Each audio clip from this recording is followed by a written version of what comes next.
Thanks for tuning in to Poured Over, the Barnes& Noble podcast. My name is Chris Gillespie. My guest today is the author of The Paradox Hotel, The Warehouse, the Ash McKenna crime series, and the co-author of Scot-Free with James Patterson. He's also the author of Assassins Anonymous, which has been our June mystery thriller pick here at Barnes & Noble, as well as the new standalone sequel, The Medusa Protocol, which just published a few days ago. Please join me in welcoming to the show Rob Hart. Rob, how are you doing this morning? I'm doing great. Thanks so much for having me. Thank you so much for being here. Looking forward to chatting with you about both Assassins Anonymous and also the new book, The Medusa Protocol. Keeping in mind that we're going to try to do our best to keep things relatively spoiler-free for the listeners at home. Of course. Would you mind telling the listeners a little bit about what the story of Assassins Anonymous and then also the Medusa Protocol? Can you tell them a little bit of what that story is? Sure. So, Assassins Anonymous is about a reformed killer, a very high ranking assassin for a clandestine agency who one day decides he doesn't want to kill people anymore. So he joins this organization called Assassins Anonymous, which is basically a 12-step recovery program for killers. And as it usually goes in these stories, something from his past kind of comes back, and he has to figure out how to navigate that without killing anybody. And then the sequel, the Medusa Protocol, he's back in that book, but then I kind of turn the lens a little bit and bring in another character from the group so we can kind of see what her deal is and how she got where she was. And it's I like to think it's a fun series. I feel like I could write 20 of these. That's awesome, and hopefully you do. I think for context for the listener, Assassins Anonymous is based around a support group for assassins who are looking to get out of the business in a way that's very similar to something like Alcoholics Anonymous. Do they follow the same 12-step process exactly, or is the Assassins Anonymous recovery process a little bit different than the actual AA process? So there are little tweaks here and there in how they conduct their meetings. Like, for example, in their meetings, they're not allowed to use their quote unquote their stage name. Like if they were like Mark, the main character of Assassins Anonymous, was known as the Pale Horse, and he doesn't say that at a meeting because he doesn't know if someone else in the meeting was like an enemy of his. And things can kind of go sideways really quickly. And they try to stay away from things like political affiliation so that they can talk openly. But it was important, I think, to have that recovery structure because, I mean, at the end of the day, it's a book that I think it has a lot of action, it has a lot of humor, but I really wanted it to be about, whether or not we can change and grow as people. And I thought the recovery process was a really beautiful way to explore that. But I also wanted to pay respect to the recovery process because it saves people's lives. It's not a cute little thing to just use to have some fun with. And I was very lucky in the sense that I have friends who are in recovery who shared their stories with me. I had a friend bring me to an open meeting so I can experience that. And, a couple of them read it and were very, very happy with how it turned out. Because I had one friend who said to me, it was a great idea, but that could have gone really poorly. And then he read it and he was like, oh my God, you actually pulled it off. Right. I think it's written. I get that completely because I think that it could go sideways if it wasn't handled with the level of kind of care and respect and attention that you do handle it with. Because I think that that comes across, and I think both of the books, like this immense respect for this recovery process that, like you said, does save people's lives. And you don't just use it as a kind of trope or gimmick. Like it is very much a part of who the characters are and kind of all of their stories, I think, for all of the folks who are in the support group, all the recovering assassins.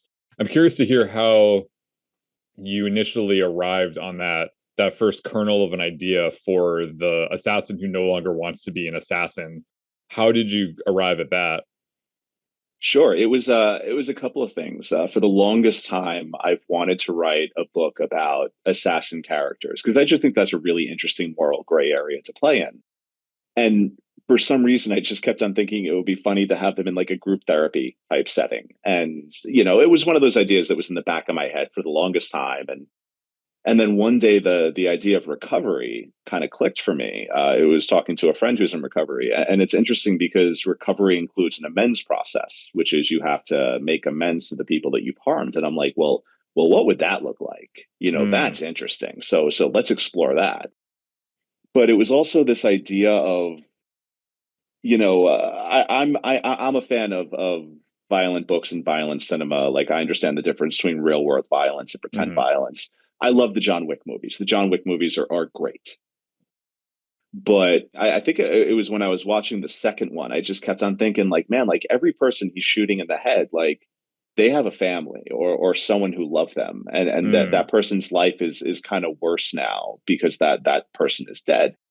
And so I wanted to look at it from that perspective too, in that, there's nothing wrong with the way those movies are structured, but I thought it would be interesting to kind of explore the other side and say, okay, but what if we thought about the people involved and the people who are being killed and what that meant to the world around them? And also the sort of, I guess, mental and emotional toll that the assassin characters are having. Because I think, to your point, and in a lot of movies or TV shows about assassins or any other kind of violent movie or program or anything like that, part of the suspension of disbelief is that these characters can do all of this gratuitous killing without them having any kind of emotional repercussion to it. And perhaps like a character who is so desensitized to this violence and is so, I guess, kind of repressed would be able to do that without it having an effect on them. But I think what is interesting about your books is that you explore this idea that there is this kind of like for every action there's a reaction, kind of for like every one that they're killing, it's not being lost on them, and it is being clocked somewhere in their mind, and it is taking a toll on them. Yeah, and that's again why I really wanted to play in this genre with like the Mm, assassin and the hitman character, because it is a really, really interesting moral gray area, not to make it political or anything, but mm, personally, I am against the death penalty. I think that a system that could be misapplied, and we have proof of it being misapplied in the past, is an imperfect system and not one worth keeping mm. around. I also understand that someone who has experienced, horrific violence in their life might feel differently about that, and I'm not here to argue with them about it. But I do think it's worth thinking about the cost of taking someone else's life, and how we sort of celebrate that for characters to do that in certain films and TV shows. But maybe we should be looking at it from the other side. Right. I think we've had a lot of, glorification of violence, and I think there's especially in pop culture or media, I mean, I think you can, talk about in books or movies or TV shows or even video games, comic books, any of that stuff, violence is always kind of this ever present thing. And then, of course, the way that it intersects a lot of times with masculinity and the idea of like the messages that we're projecting out into the world about like if you are a man, you are violent, or violence equals masculinity, or different things like that. So I think it is definitely time that, we have narratives like your books that are questioning that and subverting that and being adding a level of empathy into the mix and making more multi-dimensional characters rather than these kind of one-dimensional killing machines that so many of these action hero characters kind of are. Yeah, exactly, exactly. Like that was the thing that was so exciting to me about writing this book was sort of like dismantling that masculinity of it a little bit, because I loved this idea of taking all these hardened killers and sticking them in a room and they're all just sitting around talking about their feelings. I fight. I trained in Krav Maga for years, and now I train in Muay Thai. And one of the things that I found is that a lot of these guys who I'm working with can be incredibly open and incredibly vulnerable. And I think it's because they're they're sort of comfortable with their own strength level and their own abilities. So it's interesting to see men and women who are, in this sport, who, are taking part in something that is considered quote unquote very masculine, and in Hmm. reality they can be incredibly kind and incredibly thoughtful about themselves and people around them. I think that, true strength really is in vulnerability, and I think that once you get in a ring and you get punched in the face a couple of times, you start to realize that. I think also that part of it, I imagine, comes from the level of, like thinking about vulnerability as kind of the final frontier, not the final frontier, but the next frontier of strength or personal development or things like that. But I think also to excel in any kind of field, especially something that requires so much physical training and requires you to do so much strength training and so much cardio and so many reps. Like, if you really commit yourself to that process, you kind of have to, like, you're not gonna be able to get through that process unless you commit to being vulnerable or kind of commit to giving yourself up to a, not necessarily a higher power, but like, if you have to give yourself up to that process in order to get the results that you want, and kind of have to, I don't know, it's kind of odd because I feel like you have to sort of both, like, kind of undercut your own ego, but then it also goes to serve your own ego. But I do think that it's like there's an interesting correlation between how people who are top performers in any field seem to be able to have that ability to be emotionally intelligent and open. You're exactly right. I really think it comes down to surrendering ego. I am by no great shakes a very good fighter. I've been doing it for years. I really like doing it, and sometimes I do really well, and there are days that I do terrible, and I feel like a beginner all over again. And I've come to really love that part of that process, the sort of the unknowing, because it means that there's a place for me to go. I can only go up from there. And it was the same thing with Mark in Assassins Anonymous, which is he had to surrender his ego, because even though he was in this program, he was working the steps, he still would fall back on that old persona that he had, the pale horse, this thing that was so terrifying, because that was the kind of name that you would say in a room and people would want to leave. They were so scared of him. And he realized that even though he wasn't killing anyone, he's still falling back on this terrible power he has. So it's still kind of not in keeping with where he should be.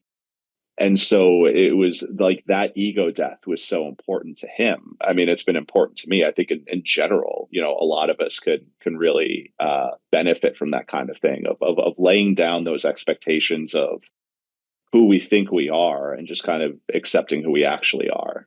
I think it's interesting that you to learn that you were training and fighting in that kind of way, because I imagine on some level that training process and that experience of fighting must be kind of similar to writing and like writing a book. Are there any similarities that you've noticed between like training or, fighting an opponent, that like to the actual process of trying to not necessarily fight a manuscript, but that is a challenge in its own right that it needs a lot of commitment and focus and dedication. Yeah. Oh, so many, so many. I mean, part of it is like, look, like I gotta run. I hate running so much. It is the Yeah. worst. It is a detestable act. But in order to up my endurance level so that I can survive when I'm sparring, I need to run. And it's the same way that there are days that I just, you look at the blank page and you're like, man, I don't want to do this. I want to do any other number of things. Like I want to go to an amusement park with my daughter, or I want to go take a nap, or I want to go, but you have to. It's like the work gets done or it doesn't. And it really does take a lot of dedication, a lot of focus, and it takes time. So like halfway through a book, sometimes I'll be like, I can't believe I'm still writing this. Like why am I not done with this yet?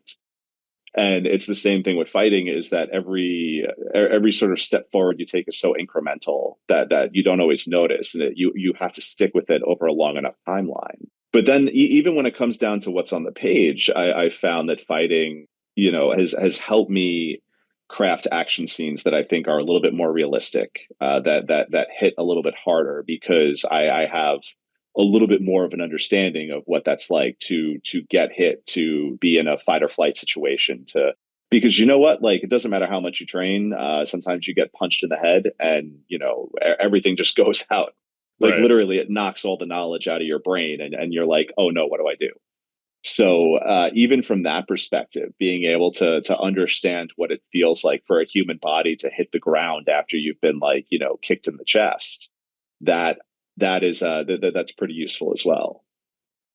I think that does come through in the books too, that it feels like it's a very realistic depiction of this kind of action, because they are action packed stories and they have characters that are in these action sequences, but it feels very grounded in a way that doesn't feel like overly sensational, or kind of like it does feel maybe gritty would be a good word for it. Like you do have such a good grasp of those details, which I think is really impressive. What I also was struck by, like looking at your body of work, you strike me as someone who's very prolific, especially when it comes to writing. Like what you've put out in the past, just 10 years, I think is a really incredible feat.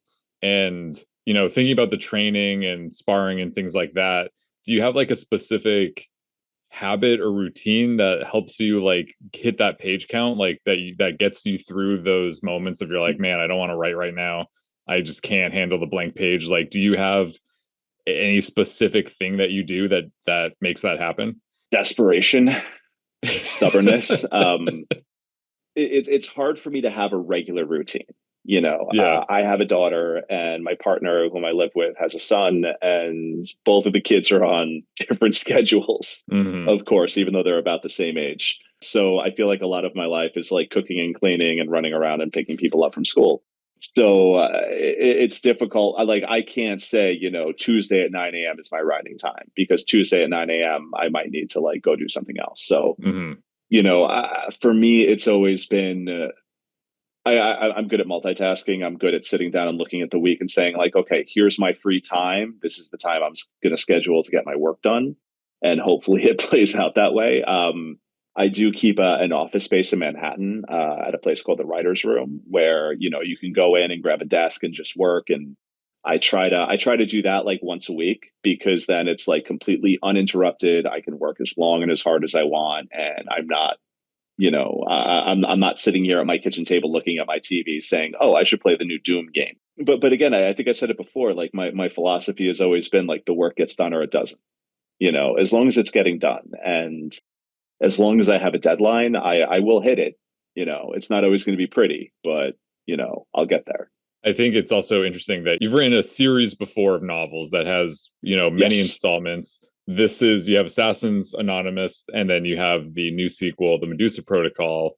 Was the process of writing a standalone sequel to Assassins Anonymous, did that present its own challenges in a way that you didn't necessarily have when you were first writing the original Assassins Anonymous?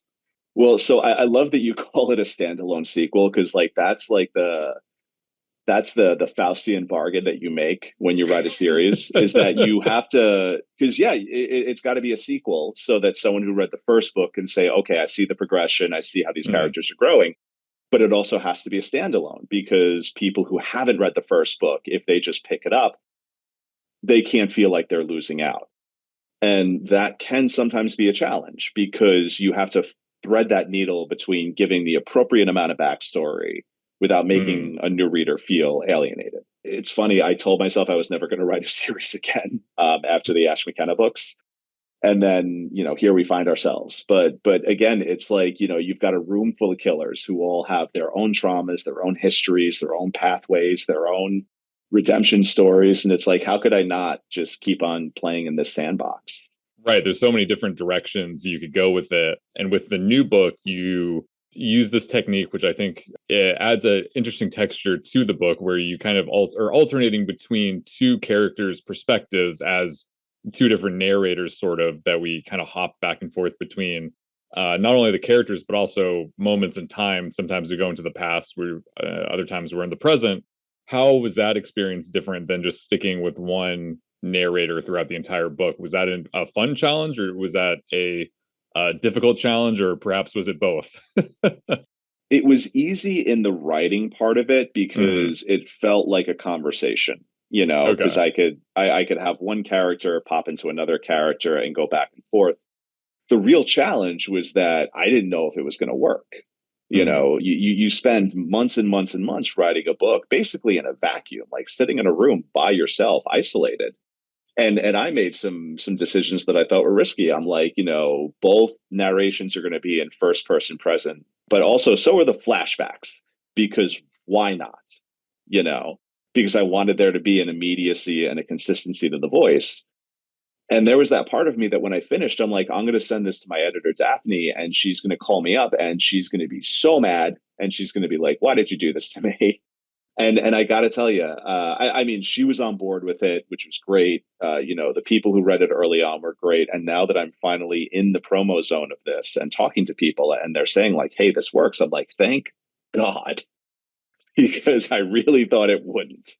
It felt so easy and so natural, but I mean, I am not alone in saying, like, every writer second guesses every single thing that they do. But again, it's a function of the art where, I had friends who were musicians who can, like, bang out a scratch track on a song in like a day and like be like, hey, listen to this. Let me know what you think, because it's still a work in progress.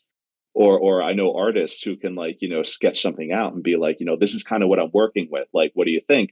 Whereas I got to be like, okay, I'm going to go disappear for 5 months and then I'll show you something, and hopefully all that time and effort was worth it. I definitely think that it works. I think what you do, which is really impressive, is that you kind of thread the needle of, like you said, that there's a lot of similarities, technically speaking, in the way that they're written in terms of all being in the first person present, but the two voices are distinct enough that it never feels like, wait a second, is this character speaking or is this the other character? Like you, as a reader, at least for me, I was able to always know where I was and grounded and who was speaking when. But I think what's extra impressive about that is that these characters have similar backgrounds because they're both assassins. So they are similar people, sort of. Like they have these commonalities between them, but they're also different people. So you do a good job of their voices are similar, but they're also unique enough that it's not confusing. And I think it's easy enough to always be grounded in what's happening. Well, thank you. Yeah, that was a concern right from the bat. It was that, you're right. These characters they're both killers. So at the end of the day, they're both killers. They're on the same pathway of seeking redemption. But then how do you make it different? How do you make it so that they don't sound exactly the same? And really that came down to, what was their root cause for getting into that lifestyle? Like, what is their particular trauma? Because they each have very, very different traumas that kind of informed who they are as people. And so using that as kind of like a guiding light, I think helped, because then it was like everything is filtered through that perspective of like, this is the thing that caused me pain. And this is why I'm perpetuating the cycle. And this is why now I want to break it. Keying into that, I think really, really helped. Something else that I wanted to ask you about, because I think it's an interesting choice. One of the main locations in the new book is set in Brazil or off the coast of Brazil. Even on the cover of the book is what appears to be a postcard from Brazil. How did you land on Brazil as kind of being I don't want to say central location because I don't know if that's not necessarily the right word, but out of all the exotic locations you could have set the book, how did you arrive at Brazil? That was an easy one. I think I saw a TikTok video about there being an island off the coast of Brazil that was full of poisonous snakes that was forbidden from anyone. Like no one's allowed to go visit it. That's early enough in the book that that's not really a spoiler. But Right. but man, like what a great setting. The idea in the book is that the other character who becomes the narrator of the second book is taken to a black site prison and doesn't know how to get out, doesn't know why they're there. And yeah, I just thought like that would be the coolest place to put a black site prison, because, even if you manage to get outside the walls, you're probably going to die because the island is literally covered in poisonous snakes. And then it was like, venomous snakes, I should say. Poisonous and venomous are different. Something I learned in my Oh, research. There's the difference between the hemotoxic and the neurotoxic venom. And I spoke to a hepatologist, like a uh-huh. snake expert, because there were just like little things that I couldn't figure out from Google research. But I'll say this, and this was so weird. I just posted on my social media one day. I'm like, hey, does anyone know a snake expert? Because I need to talk to them about this book. And I got like 15 people who were like, I got somebody. And I'm like, that's insane. I didn't know there were that many snake experts in the world, nor that I was 1 degree removed from so many of them. but but yeah, no, to go back to the question, it was literally like I saw, like I see stuff like that all the time. I'll see an interesting video or read an interesting tidbit and I'm like, that's going in a book. That's going in a book at some point. And I saw this around the same time that I was sort of building out the Medusa Protocol. And then I was like, oh man, that's gotta and that ends up being why the book is called the Medusa Protocol. I mean, there's a specific reason for it within the book, obviously, but the original title of the book was The 10th Circle, because that's what the inmates at the prison kind of nicknamed it. And that was fine as titles go, but Medusa Protocol definitely sounds a lot more fun. It does. It really grabs your attention. I think on at least on behalf of the listener, I think I have to ask, what is the difference between a poisonous snake and a venomous snake, if you remember? It was something about like poison and venom act on your body in different ways. Venom's not technically a poison, so it's the way it affects your body. It's the way it's processed. I'm sure someone who understands this stuff better can explain it way better than I can. Right. Well, as you've said, there's a apparently a disproportionate amount of snake experts out there, so I'm sure there's probably a few dozen listening right now that they can Exactly. chime in. Yeah. Exactly. If you're a snake expert listening at home, let us know. Let us know in the comments the difference between the poison and the venomous snakes. Yeah. That's really funny. Did you get to go to Brazil at all while you were researching? I really wanted to. I really Mhm. wanted to, and I almost did. I was going to book like a weekend trip and just go down to Sao Paulo. But it's. I got a kid. It's hard to get away. Yeah. I generally like to write about places that I've been. Like part of Assassins Anonymous takes place in Singapore, which I've been to Singapore. It was an awesome experience, Mhm. and so it was fun to write about it. So with Sao Paulo, I had to. I mean, obviously, I can't visit the Snake Islands. That's just super off limits, but I did try to do a lot of research about Sao Paulo to kind of like understand it enough that I can write about it because, writing about different cities and different cultures, you want to be as respectful as possible, but you also want to find those things that makes it special. You want to find the thing that makes it really unique and so different and beautiful from, where you are.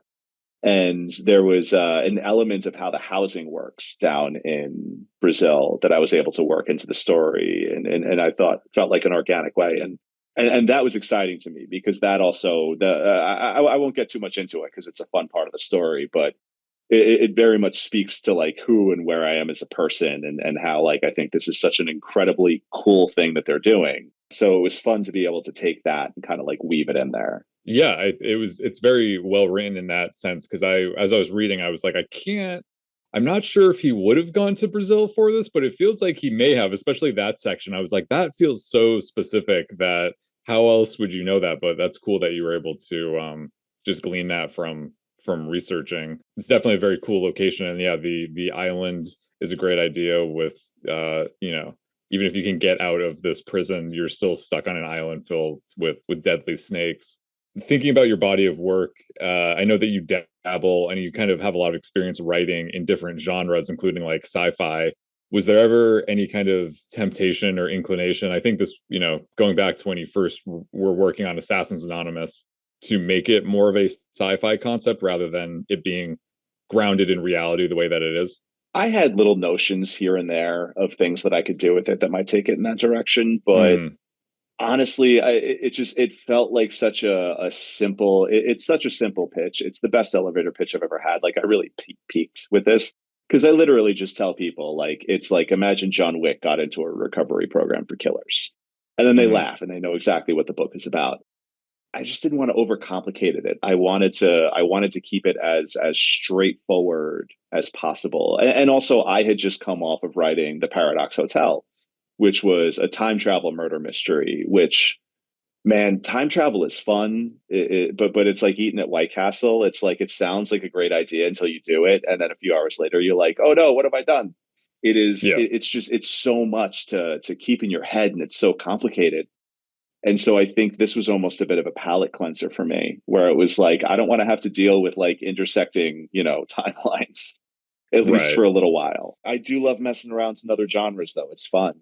Right before we got onto this podcast, I was pulling some books out of my bookshelf because the next book I want to work on, well, of the several that I'm working on, would be a YA fantasy book, which I've never Mm, written YA and I've never written fantasy. But my daughter's 10 and she's an enthusiastic reader, and I've never written anything that she could read.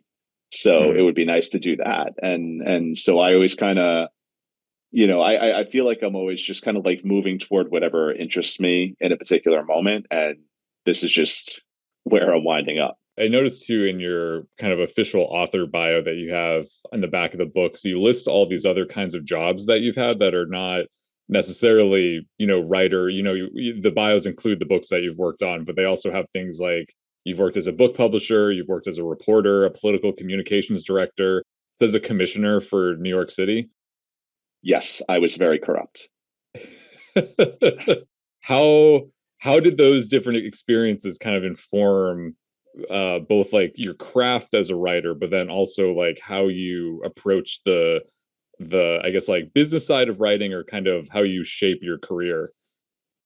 Yeah. So, I was a journalism major in college, and Hmm. journalism taught me a lot of great stuff. How to work quickly, how to research, how to hit a deadline. How to talk to people, because I always get a lot of my material from just interviews with other people. And then working in politics, that kind of honed me into a fine point in terms of efficiency, because I was working in an environment where if someone has to ask you for something, you screwed up, it's too late. You should have thought of that. You should have had that ready 2 hours ago. I feel like I've got very high level executive function abilities, and it is completely a trauma response. It was developed from not wanting to get yelled at all the time. But looking back now, I feel good about it in the sense that, and that goes back to like my work ethic and my ability to get work done. It's just like that's the way my brain is built.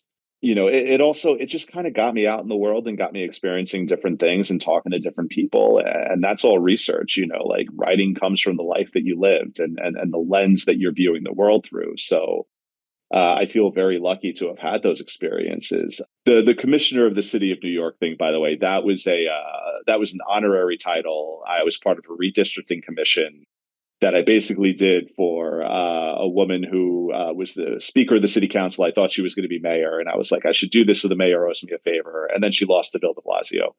Regardless, it sounds so much fancier than it really is. All I really did was go to a couple of meetings and then weigh in on some district lines for city councilmen. It is a very impressive sounding credit. When I saw it, I was like, "Oh, that's not usually something that most of the authors that I've spoken to for the podcast have on their resume." How did you first then get into fiction writing? If you started off, as kind of a journalism major in college, were you doing fiction writing before college or at that time, or did you turn to that after you had already been working in the nonfiction journalism space? Well, I actually got into college as an art major because I thought I was going to be a graphic designer. And then I Hmm. almost failed out of my first semester and realized, oh, art is not for me. Like, that's not my thing. Yeah. But around that time, I was like, man, like writing books would be really cool. Because I was a big reader when I was a kid. I read constantly. And I was looking at the majors, and I'm like, well, I could get a creative writing major, or I could get a journalism major, because journalism's where the money is. And that didn't exactly bode well, but again, it taught me valuable tools. And so Hmm. I always knew that I wanted to write books, but years as a journalist, and then in politics were very, very hectic. That's why I eventually got into book publishing. I was working for a small press that was taking old crime and mystery books and re-releasing them as ebooks. And I basically went from working like 100 hours a week to a realistic and reasonable 40 hours a week. And I wasn't, constantly, worrying about something else. So it was a pay cut and it was a step down, but it was also I knew that I needed to make that step if I wanted to write, because I just didn't have the space personally in my own head. It was constant, and I probably could have gotten some like no show 6-figure job in city government that I could ride out for the rest of my life, but that would have been boring. What was sort of the moment when you realized, as you were kind of, putting your work out there, you're writing these books, the novels, like at what point did you kind of have the first notion of like, oh, I think I might actually be able to do this as my career? I don't know. So sometimes I feel like that notion hasn't fully struck me yet, even though I'm a full-time writer. I will say, so the Ashman kind of books, which were like sort of like, punk rock noir, like amateur private detective books, they were published by a small press. So I was making enough money to get a nice steak dinner on each book. And then the warehouse happened, and the warehouse was just a completely bananas deal where they paid me so much money that I remember, like, when my agent told me what the offer was, like my mind went blank, and I needed to repeat it because I'm like, I could not have heard you correctly. And then when I told my dad, he was like, and my dad's a blue collar dude, like he was a New York City firefighter for 30 years, and he's never read a book in his life, and that's fine. That's just not who he is. But when I told him, he was like, I didn't know writers could make that much money. I'm like, I kind of didn't realize that either. That was it was a very surreal moment, and I was very blessed, and I'm very thankful for that. And that was sort of like the start of my like I can do this full time Mm. career, which there have been up and downs because the money ebbs and flows. I do freelance editing too. I teach in an MFA program. Honestly, I'll tell you what though. Like in the last like month, I don't know what it is. Like I finally feel like I know what it means to be happy. I feel like I've been less stressed out lately. I've been kind of comfortable. I feel good about what I'm doing, and it's so weird because I feel like I've been treading water for so long. Because being an artist is just that. It's feast or famine. Mm. You're always kind of like worried about where the next opportunity is going to come from. I think I've at least finally gotten good at like looking at what I've accomplished and where I am, and I've got this a beautiful daughter, a beautiful partner, a really nice, cute little apartment in Jersey City, and I just feel happy. I feel good. It's weird. It scares me a little. I'm not used to it. I'm so glad to hear that. That was so nice. I didn't know necessarily what direction that was going in, but obviously we're just meeting right now. But I think that your like body of work, like, and especially that you're so early in your career as a writer, like, I think it's, there's so many people out there who would kill to be able to, have your body of work and everything. Cause I think it's only going to just continue to get better. And cause you clearly are, putting in the work and you have a really good system that works for you. And I'm sure it's gonna just yeah, just keep getting better, and maybe someday you'll you'll encounter a check or a number that's even greater than that mythical warehouse number. I wouldn't be upset. I wouldn't be upset. I'll Yeah. tell you what though, it's like it's funny to think about because I treat every book that I write as the last book I'm ever going to write Hmm. because every time I'm writing a book, I feel like this is it. Like I read out of words. I don't have any ideas left. I'm just going to take everything I have and put it into this. And what I'm thankful to find is that the well just keeps on replenishing itself. But I think you have to go into it feeling like, if I give this everything I got, make the best thing I possibly can, even if it burns me out, and even if it's the last thing I do, at least I can look at it and be proud of it, you know? That's a really great attitude to have. I am curious, would you ever consider going into nonfiction writing, like writing a nonfiction book, given your, past experience with journalism, things like that? Does that interest you at all, or do you want to stick in fiction? I mean, the nice thing about fiction is that I get to make it up. So Sure. the Yeah. burden of proof is a little bit lower. I would, again, like I'm attracted to not necessarily a particular genre or project, but like the idea. Like if I had a great idea for a nonfiction book, like sure, absolutely. But I don't know what I could write about that I could bring a unique enough perspective to that, say, like another expert in the field couldn't. Like I love cooking. I love cooking. I spend a lot of time in the kitchen. I spend a lot of time studying, different cooking techniques and experimenting with things. But I don't know if I have a cookbook in me. It would be fun. It's cool Mhm. to think about, but it's like I don't know how that would work. And there are so many subject areas that are just really fascinating to me. But I really believe that fiction has this incredible power in the sense that fiction is an empathy machine. It's how we understand each other. And I think The Warehouse is a good example of a book that that was a very anti-Amazon book. That was about late stage capitalism and the way it just completely messes with everything around us and how Amazon is getting too powerful and monopolies are bad. And I did an enormous amount of research into that. I mean, books and books and books and documentaries and newspaper articles. And I probably could have written a really good anti-Amazon nonfiction book. But the thing that would have been missing is that little empathy leap of, I thought it was more important to put you in the shoes of the characters who are experiencing this late stage capitalism that's basically destroying their lives and destroying the planet and destroying everything. Because then, even if you don't work in a fulfillment center, you're going to think like, oh, but I know what it's like to have a boss like that. I know what it's like to have to work overtime that I didn't want to work. And so there's always going to be that.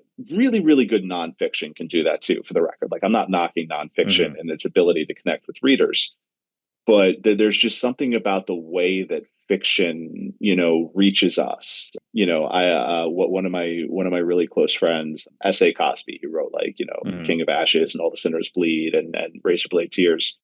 He said this, like, in such an offhand way to me once, and I wanted to strangle him because it was so brilliant. But he was like, stories are the way we piece ourselves together, and I'm like, yeah, yeah, no, Hmm. that's exactly it. Well, Rob, you've been very generous with your time. I just had a couple of more questions for you before we let you get back to your busy workday. I'm sure one thing that I wanted to ask, because it's been nagging at me since I started the Medusa Protocol, is that within the first few pages, you have one of the characters is being tortured by a particular song while they're in prison. The song is on repeat, it's on a loop, and that is Come On Eileen by Dexy's Midnight Runners. Why that song as the soundtrack for being tortured? Is that what would be your torture soundtrack? I have a torture song, which is "Walk Like an Egyptian," like by the Bangles, and Oh yeah, that's a good one. that that was a torture song because I lived with a music production major who was trying to learn the bass line but refused to look up the sheet music. So we just listen to the song over and over and over and over again, and now I have a very visceral reaction every time I hear it. But the problem was is that I used it for another gag in the Paradox Hotel, so I'm like, Oh, okay. I can't use the same song twice. Yeah. So Come On Eileen felt like a real, like, there's something about 80s music that, like, it's so fun, but I feel like over a long enough timeline it's going to drive you absolutely insane. It was the first song to pop in my head, and I'm like, yeah, that works. Let's just go with that. I think it would drive people insane relatively quickly. I think it's, a delightful song in small doses, but I think there's something about, the 80s music that is so, I don't want to say devoid of irony, but it is devoid of irony and it's just so free. And then you have that sound of like combining new age pop with not necessarily folk music, but they have like fiddles and things like that. Like I'm picturing Dexy's Yeah, Midnight Runners being like a band of like 30 people with like washboards and things like that. yeah. It's so weird. It's so silly, and it's just a fun, catchy song. So I was like, it's like most things. I was like, this would be funny, and then I'm just gonna run with it. Yes, absolutely. You've mentioned a few of the things, kind of the ideas that you're kicking around. Is there anything specific that's coming up? Obviously, the Medusa Protocol hitting the shelves this summer is going to be out and it's going to do great. Anything else coming up later this year, next year? What should we be on the lookout for? Yeah, absolutely. So in January, I have a book coming out with Jeff Rake. He is the Mm, showrunner and creator of the TV show Manifest. And we co-wrote a sci-fi book together called Detour, and that's coming out from Random House Worlds. I think it's January 13th, and that's fun. I'm currently writing the second installment in that series right now. Like, the two of us are collaborating on that. And then I literally 2 days ago turned in the third Assassin's Anonymous novel, which is called ah, Three. Yeah, it's called Three Hitmen and a Baby. really? Yep, That's the real title? You're not, that's not a bit that you're doing? That's what it's that's called? the real title, Three Hitmen and a Baby, and it Awesome. is, and it's funny too because the first two books they've got a lot of humor, they've got a lot of heart, but they also deal with a lot of heavy themes. Hmm. And so for the third book, I'm like, I just want to do a romp. This is a reward for people who have stuck with me this long, and I just want to write a really, really fun book. And then halfway through the book, it's like, I am emotionally devastated by this. What did I do? It deals a lot with family, and Hmm. I'll kind of leave it at that. But I'm very, very excited for this one. I just sent it to my editor. I'm waiting to hear back from her. There's still that little part of me that's like, this is stupid and doesn't work, and why am I subjecting myself to this? But we'll see. We'll see. It exists now in that space of, like, I'm the only one who's read any of it, so Uh, who knows? that's really exciting. So I imagine we'll probably see that maybe next summer around this time, perhaps. Yeah, yeah. It looks like I'm on a June release schedule for these books, and Yep. and then after that, I've got the Detour sequel will come out. I've got one more book in my contract with Putnam. I don't know if that's going to be a fourth Assassin's book. There's a part of me that kind of wants to write something different, just to kind Hmm. of, like, cleanse my palate a little bit. I don't know. I don't know. I'm going to figure it out. That's great. And then for the listeners at home who are listening to our conversation right now, how can they follow you on the socials? Where can they find you?